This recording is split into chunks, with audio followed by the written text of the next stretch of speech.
Hola, ¿qué tal? Soy Juan Carlos, veterinario clínico en pequeños animales.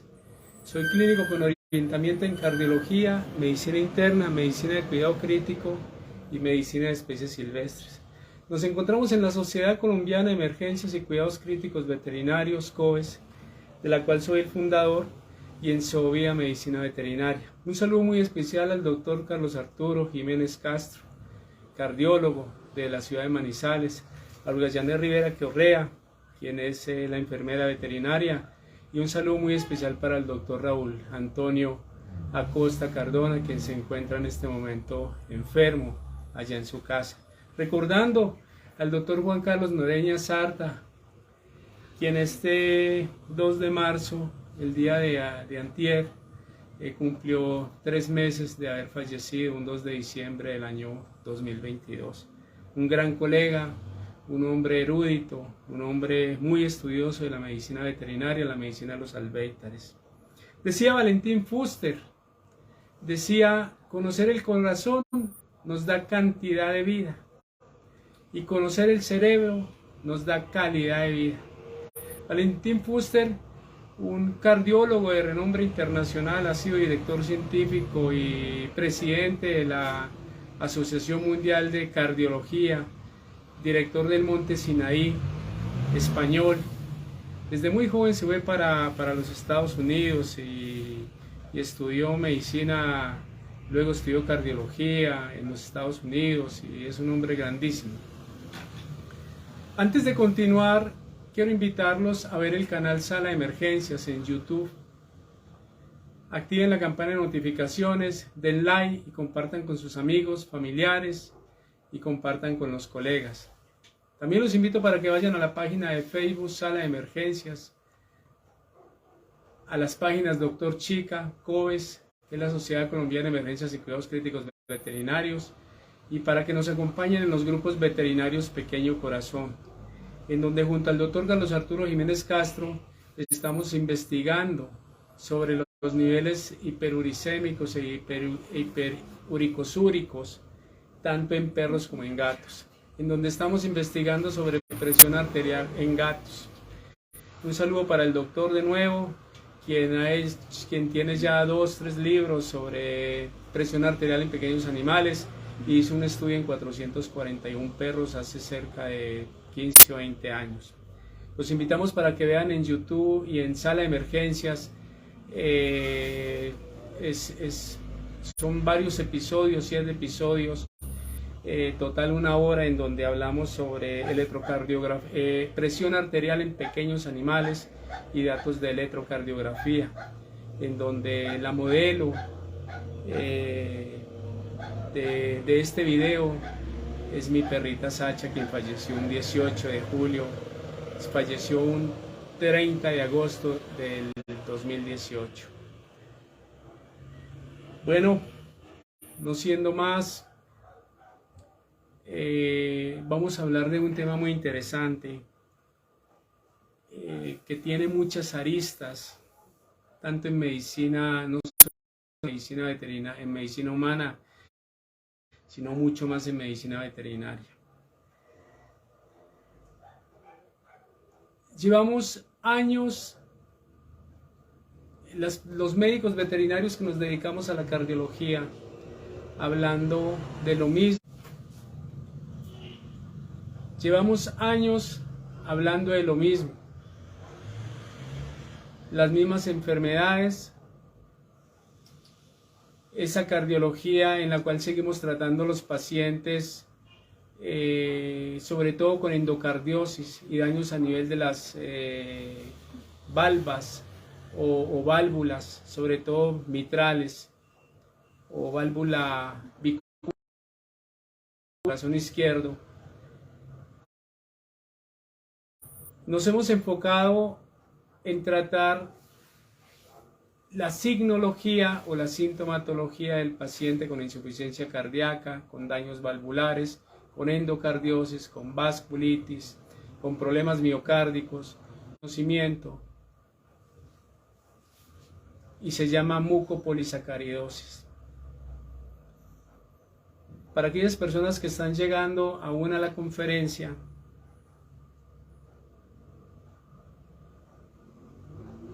vuelvo y les explico. Permanecemos en ese ostracismo académico, en donde seguimos tratando las enfermedades cardiovasculares, valvulares, de la misma manera. Y nos ceñimos al tratamiento con Pimobendan, que es un lucitrópico, lucinotrópico, relaja el corazón en diástole, lo oxigena, en donde tratamos muchas enfermedades cardíacas, tratando la precarga cardíaca, como es con diuréticos, en donde tratamos enfermedades cardíacas tratando la poscarga, o sea, antihipertensivos, tanto antihipertensivos, inhibidores de enzima convertidora de angiotensina 1, como inhibidores de angiotensina 2, como sartanes. Los primeros son IECAs. Y diversos tipos de diuréticos tratando la precarga, espironolactona, furosemida, todas estas cosas. He visto programas de cardiología, jornadas de cardiología, en donde lo único que le mandan a los pacientes es furosemida, pacientes que están haciendo cardiopatías restrictivas, hipertrofias cardíacas, sobre todo en gatos, y pues no sé hasta qué punto, o sea, por qué no los manejan. Depende de los niveles de potasio. Generalmente estos pacientes necesitan una espironolactona para evitar los escapes de aldosterona, para evitar la fibrosis del músculo cardíaco, y he visto jornadas en donde solamente los manejan con furosemida.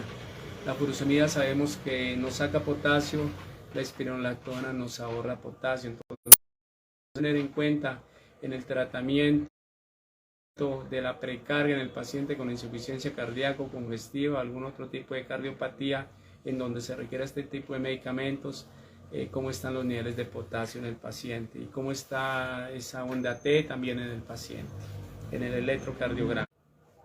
La mucopolisacaridosis es una enfermedad huérfana, es una enfermedad de prevalencia baja y es una enfermedad considerada enfermedades raras. Si de pronto ven que vuelvo y repito, es porque se está cayendo el internet. Entonces me toca que volver a comenzar, y pues se toca que entrar a hacer la edición del video. Se llama mucopolisacaridosis o glucosaminoglicanos, enfermedad por glucosaminoglicanos. ¿Por qué? Vamos a hacer un repaso en general de la célula, en donde el citoplasma es el que prepara el terreno para que las organelas o los orgánulos celulares tengan su función y su actividad. Para que se produzca esa detoxicación de la célula, para que se tome lo que se necesita y lo que no se necesita se saque. Y podemos hablar de los ribosomas. Los ribosomas es donde se sintetizan las proteínas. Es donde tienen un alto contenido en agua. Y la porción glúcida de las proteínas se llama proteinoglicanos. ¿Qué hacen los lisosomas? Los lisosomas se encargan de la actividad inmune de la célula, porque son las que se encargan de que ese paciente no se vaya a enfermar. Se encargan de combatir las enfermedades bacterianas, las enfermedades virales y otro tipo de enfermedades. ¿A través de qué? A través de enzimas. Y son enzimas que lo que hacen es metabolizar los glucosaminoglicanos o glucosaminoglucuranos. Si se dicen glucosaminoglucuranos, porque es un ácido urónico o ácido hialurónico unido a las proteínas. Entonces se encargan de metabolizarnos, pero hay veces hay una deficiencia de esas enzimas como urodinidasa y algunas otras enzimas, sí, glucosa 6-fosfatasa, todo eso. Entonces a veces hay una deficiencia de estas enzimas y hace que queden partículas o metabolitos de esos glucosaminoglicanos que se van a acumular en los tejidos. ¿En dónde se acumulan? En todo el organismo, en tejido conectivo, en endotelio, en epitelio, en huesos, en córnea, produciendo daños, depende del tipo de tejido en donde se acumule. Esto es un problema grave porque no estamos estudiando, los médicos veterinarios, los laboratorios médicos veterinarios realmente no están investigando sobre el tratamiento de endocardiosis a través de reemplazos enzimáticos en los pacientes. Realmente no estamos tratando las endocardiosis. Realmente no hay mucho para hablar, pero ya se están haciendo investigaciones en medicina humana. En medicina veterinaria no nos podemos quedar en ese ostracismo académico en que a veces vivimos, esperando a ver qué hacen en medicina humana en investigaciones. Si ellos lo hacen en animales, en estudios con antelación, nosotros ¿por qué no hacemos lo mismo? Y por qué no tenemos conocimiento de que este tipo de tratamientos para tratar ciertas enfermedades en los animales podríamos ayudarles mucho a ellos a salir adelante. Entonces, como decía yo, debe ser un derecho para los animales el que nosotros los médicos veterinarios nos preparemos para salvar vidas, caminos. Hay diversos tipos de enfermedades lisosomales, o sea, enfermedades de depósito lisosomal, en donde ese lisosoma no carece de algunas enzimas que degradan o que metabolizan los glucosaminoglicanos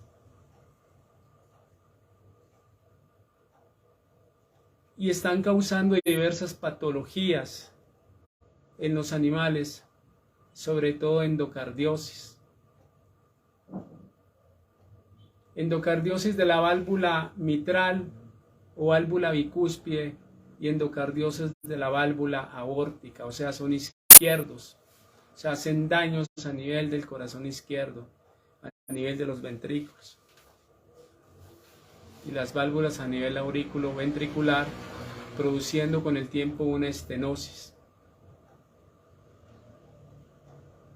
Y problemas y endocardiosis violenta, sí, el pimobendan ayuda mucho, los inhibidores de enzima convertidora angiotensina ayudan mucho, los sartanes ayudan mucho, que son inhibidores de enzima convertidora angiotensina 2, y mucho otro tipo de medicamentos ayudan mucho en las cardiomiopatías y en el tratamiento de enfermedades cardiovasculares.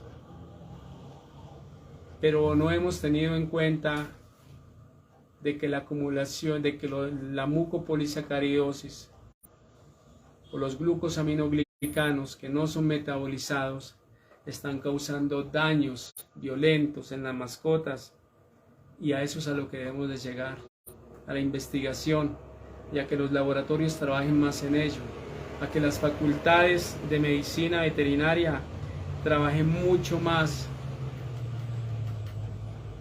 en investigar las causas de las enfermedades, cómo prevenirlas, cómo tratarlas, es decir, cómo prevenir, cómo predecir y cómo controlar la enfermedad. A esto debemos de llegar para darle una mejor calidad de vida a nuestros animales. La mayor parte en mascotas que están haciendo mucopolisacaridosis.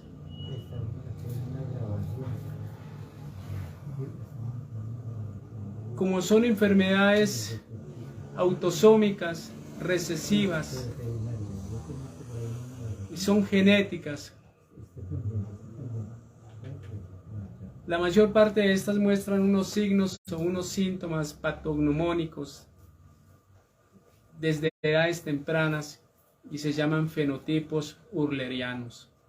¿Qué es un fenotipo urleriano con H? El fenotipo urleriano es el que nos determina que una persona o un animal está haciendo enfermedad por mucopolisacarios o glucosaminoglicanos. Entre ellos está el tabique plano, la cabeza grande, la cabeza deforme, una cara tosca, deforme, unos ojos, la distancia entre los ojos es muy, las orejas son muy caídas, el pabellón auricular está muy caído, problemas en la claudicación, los párpados esponjosos o inflamados, las encías gingivales hipertróficas, macroglosias, uniones a nivel cervical, cérvico-torácico, a nivel lumbar, cifoescoliosis. En humanos se dan las manos en garra. Ojo con aquellas personas que hacen problemas del túnel carpiano. Puede haber un acúmulo de polisacáridos. La córnea, opacidad corneal, porque hay problemas a nivel de tanto de la córnea como del humor vítreo. Osteoartritis, problemas osteoarticulares, problemas en las articulaciones, hepatomegalia, esplenomegalia, cuellos cortos, hipoplasia dental, separación, casi que hay una diastasis mandibular, separación, se ven los dientes separados casi como si hubiese una diastasis. Problemas a nivel displasias de cadera.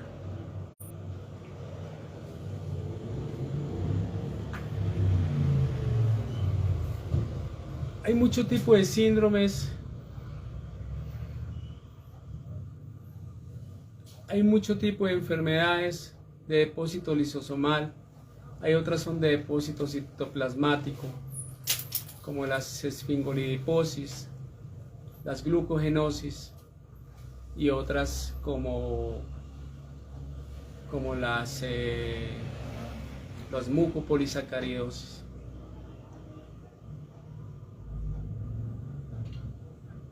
A veces a nosotros los médicos no nos gusta tratar este tipo de temas, por lo menos estudiarlos, porque casi que estamos comenzando desde cero en medicina.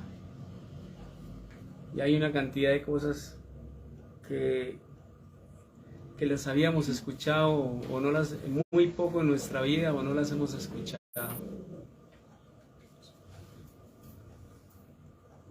El tratamiento hoy en día es con reemplazos enzimáticos, y entre más temprano se inicien los tratamientos, más podemos ayudar a que estos pacientes consigan una talla final de mejores proporciones, eviten los procesos dolorosos a nivel osteoarticular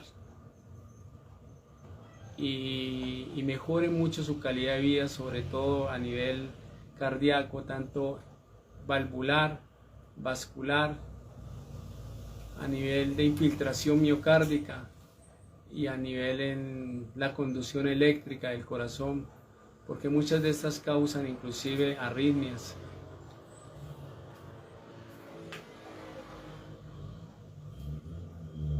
Creo que hay preguntas en este momento, ¿cierto? Sí, doctor, buenas noches. Buenas noches. Doctor Chica, me escriben de México. El médico se llama Mateo Villa. Ah, qué bien, gracias. Un saludo para el doctor Mateo Villa que nos está escribiendo desde México. Gracias, doctor. Dice, ¿cuáles pueden ser las causas de muertes de pacientes con mucopolísacaridiosis? Las causas de muerte por mucopolisacaridosis son falla respiratoria, falla cardíaca,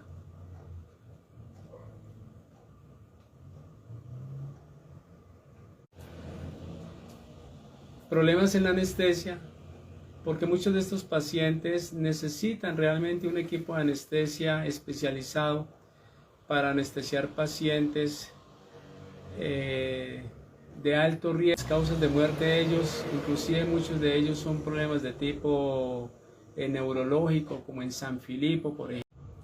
Vamos con la segunda pregunta. Me habla un poquito más durito, por favor. Claro, doctor. Me dice acá, Los amigos chilenos. de Chile, es un médico veterinario, pregunta si las castraciones, Sí. pueden influir o aumentar dichas enfermedades.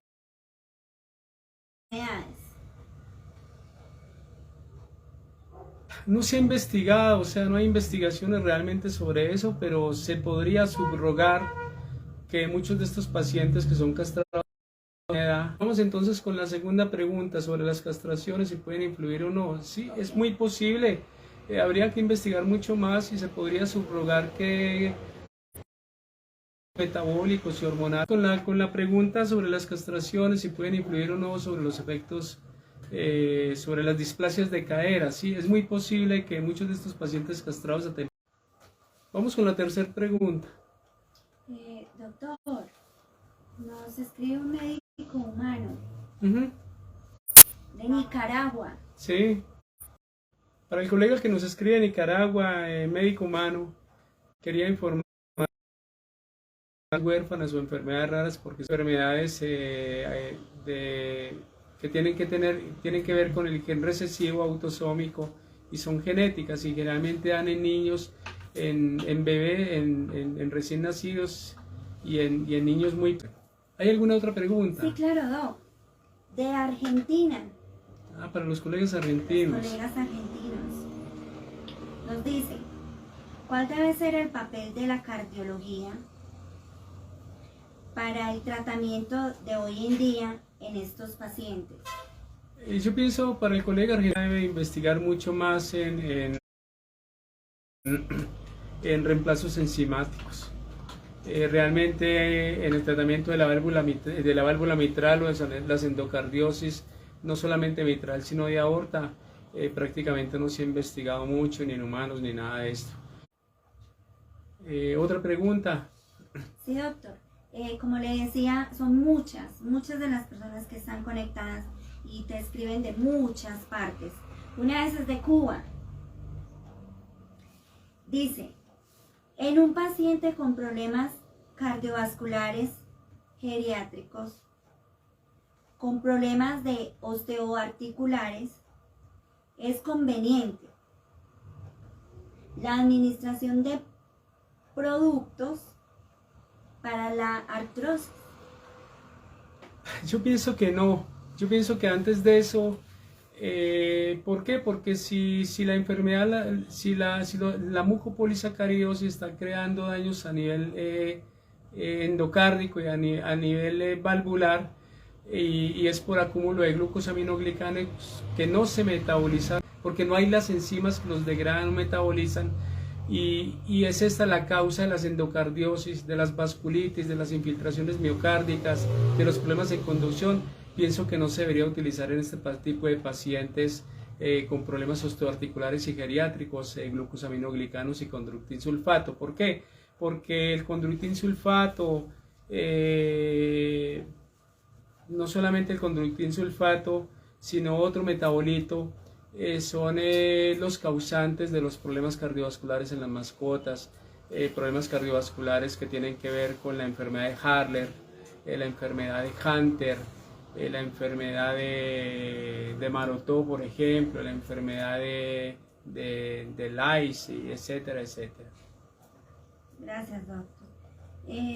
Más bien se debería, antes de hacer un examen de orina en el paciente y de una orina recogida durante 24 horas, porque a través de esta manera podríamos investigar que los marcadores biológicos para la enfermedad los podemos encontrar en orina. Inclusive podemos predecir y darnos cuenta qué tan crónica es la enfermedad. Prácticamente yo diría que es un predictor temprano de enfermedad cardiovascular el buscar metabolitos de glucosaminoglucuranos o glucosaminoglicanos en orina y poder de esta manera comenzar a pensar en un tratamiento a través de reemplazadores enzimáticos.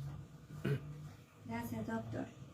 Pues como te digo, son muchas Sí. las personas que están al aire y pues son de varias partes. Vamos a tratar de responderles. Doctor de Brasil, me preguntan, ¿cuántos tipos de enfermedades lisosomales hay en perros y gatos? Las enfermedades a grosso modo son esfingolipidosis, glucogenosis y mucopolisacaridosis. Las de depósito lisosomal son todas las mucopolisacaridosis, más la enfermedad de Pompe, que es la única enfermedad en las glucogenosis que es de depósito lisosomal. Pero de resto, las esfingolipidosis y las demás enfermedades de glucogenosis son de depósito citoplasmático.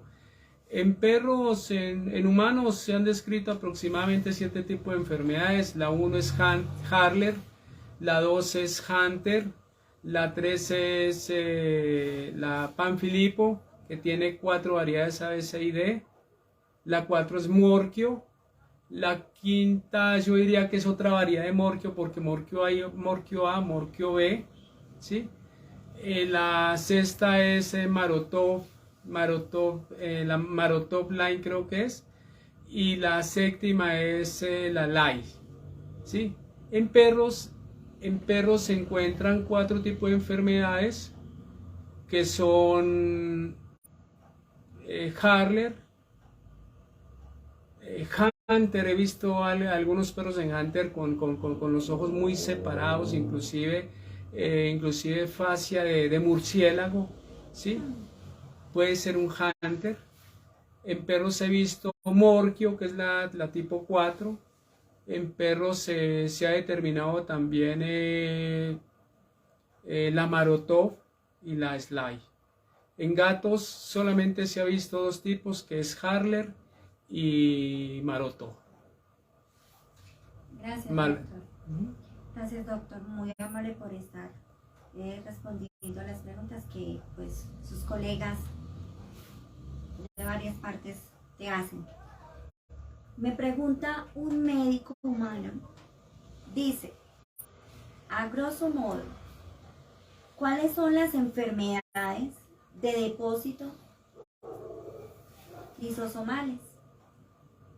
Esa pregunta pues ya la habíamos respondido, ¿cierto? Pero bueno, está la esfingolipidosis, que son como 6-7 enfermedades de esfingolipidosis. Están las glucogenosis, en donde está la enfermedad de Pompe, que es la única enfermedad liposomal de las glucogenosis. Y está la mucopolisacaridosis, que en mucopolisacaridosis hay aproximadamente unos 7. En total en estas enfermedades hay aproximadamente 21 a 22 enfermedades de depósito lisosomal. Entonces hay aproximadamente 20, 21, 22 enfermedades, pero de todas y la mayor parte, a excepción de 2, son autosómicas recesivas, ¿sí? Son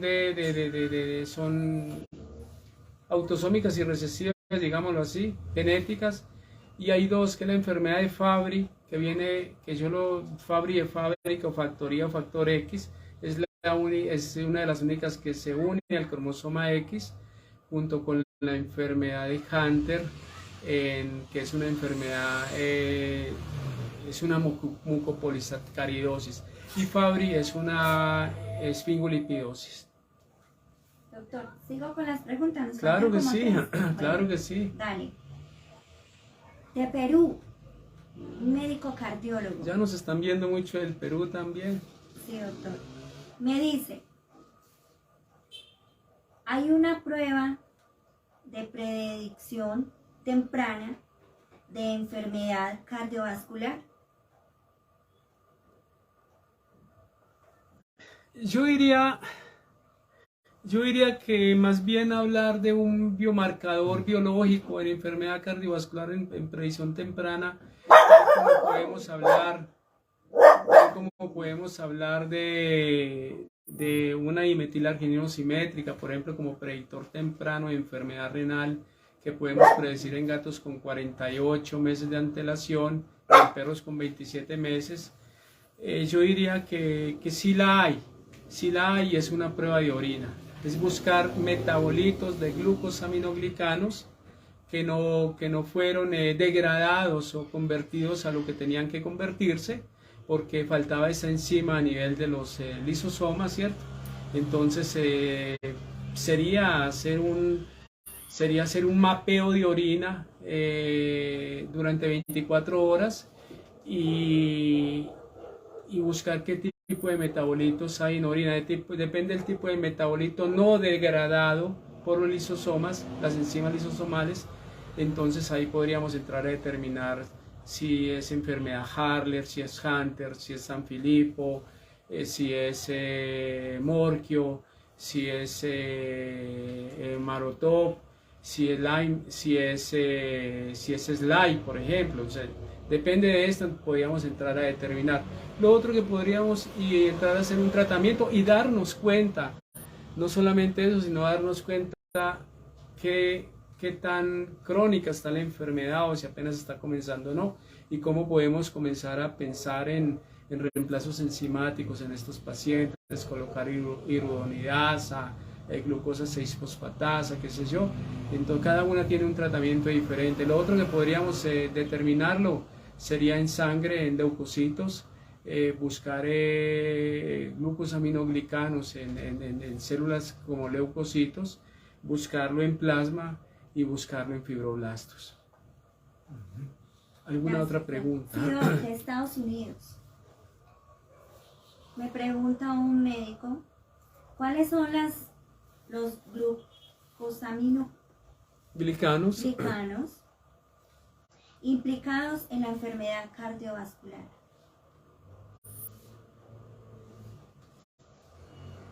Los glucosaminoglicanos, quiero aclarar que hoy en día tienen otro nombre, se llaman glucosaminoglucuranos, porque es un ácido urónico y hialurónico unido a la proteína. Entonces, se toma a partir de los proteoinoglucanos o proteoglucanos, que son la porción glúcida de las proteínas y tiene que ver con la síntesis a nivel del ribosoma en la célula, ¿no? Pero sí, los más comprometidos en la enfermedad cardiovascular, en las endocardiosis, en las vasculopatías, sobre todo arterias aórticas y coronarias, valvulopatías aórticas y mitrales, infiltración miocárdica, otras como problemas en la conducción cardíaca, sí podríamos pensar en el dermatán sulfato y en el condroitin sulfato, son las causas de ellos. Por eso un paciente con problemas cardiovasculares y con osteopatías o artropatías sería, pienso yo, sobre esto no hay mucha investigación, la verdad, pero pienso yo que podríamos subrogar o pensar que no es conveniente administrar glucosaminoglicanos o condroitin sulfato, que vienen todos estos productos para las articulaciones que son nutracéuticos. Sería de pronto aumentar el acúmulo de ellos, ya que no hay la enzima que los esté degradando, metabolizando, y entonces crearíamos un exceso en dichos elementos que podrían aumentar los problemas cardiovasculares, y no solamente cardiovasculares, sino a nivel de otros órganos. Entonces sería muy importante eso. Ahora lo otro, en los reemplazos enzimáticos en cuanto al tratamiento, pues tenemos que tener en cuenta que muchos de estos, sobre todo en la enfermedad de Panfilipo y algunas otras enfermedades, Morquio es más, tiene más, prevalecen más las osteoartrosis, la cifoscoliosis, todo, aunque también hay otro tipo de compromisos en todas, pero en unas más que en otras hay cierto tipo de compromisos que prevalecen, que es la mucopolisacariosis tipo 3, y que produce problemas degenerativos a nivel neuronal, a nivel de sistema nervioso, pues sí podríamos pensar que la mayor parte de estos reemplazos enzimáticos. Quería hablar de que en la enfermedad de Sanfilippo hay problemas a nivel de el atravesar la barrera hematoencefálica a través de los tratamientos, entonces sobre esto hay mucho por estudiar. Es un llamado para todos los colegas médicos humanos y médicos veterinarios y sobre todo a los laboratorios para que comiencen a investigar, porque pienso que el objetivo de la cardiología en enfermedad endovascular es hacer estudios más concienzudos, que tengan una mayor importancia y más relevancia en el tratamiento de reemplazos enzimáticos en estos pacientes. Doctor, última pregunta. Pues escriben muchos, pero creo que en en otra conferencia pues le puede responder a muchos más. Pero en este momento me escribe una veterinaria de Cartagena, Natalia Aristizábal. Pregunta, ¿cómo se presentan los síntomas de la enfermedad en perros y gatos? Ya lo habíamos hablado ahora inclusive, sí, pero vamos a responderle a la doctora Natalia. Generalmente son orejas caídas, cabezas grandes, una fascia deforme, achatada, una nariz, puentes nasales. También se presenta encías hipertróficas. Yo diría que una cierta diastasis mandibular compensada, digámoslo así, porque están muy separados los dientes caninos, los primeros, el uno del otro están separados, casi que hay un espacio de un diente ahí. Hay un fenotipo urleriano, parecidos muchos a un vampiro, por ejemplo, a un murciélago, cuellos cortos, cifoescoliosis, otros, por ejemplo, el cavum excavatum en el pecho, ¿no? O sea, un pecho hundido hacia adentro, cóncavo, y que trae muchos compromisos cardiovasculares y respiratorios. Otro, las uniones intervertebrales, tanto cervicales con torácicas, toracolumbares, dificultad al movimiento, pacientes que tienen dificultad al movimiento de 1 o 2 meses de nacidos ya, macroglosia, problemas de tipo neurológico, osteodistrofias, son muchos los problemas, displasia de cadera, y vuelvo otra vez a la reflexión, ¿cuántos pacientes después de las esterilizaciones hacen displasias de cadera, ruptura de ligamentos cruzados, todo eso, problemas de piel, quizás por acúmulo de mucopolisacáridos? Entonces no tiene por qué, pero pues es solamente una inquietud que yo tengo, no estoy diciendo de que sea algo científico y que yo tenga pues la verdad revelada, ¿no? Se me viene a mi cabeza como esa inquietud de que las esterilizaciones se están causando en pacientes que hacen displasias de cadera, en donde el acetábulo está plano, y hay un trocánter mayor también plano y casi con pérdida de acetábulo. Son pacientes que necesitan cirugías muy tempranas para poderlos corregir. Entonces sería algo como eso.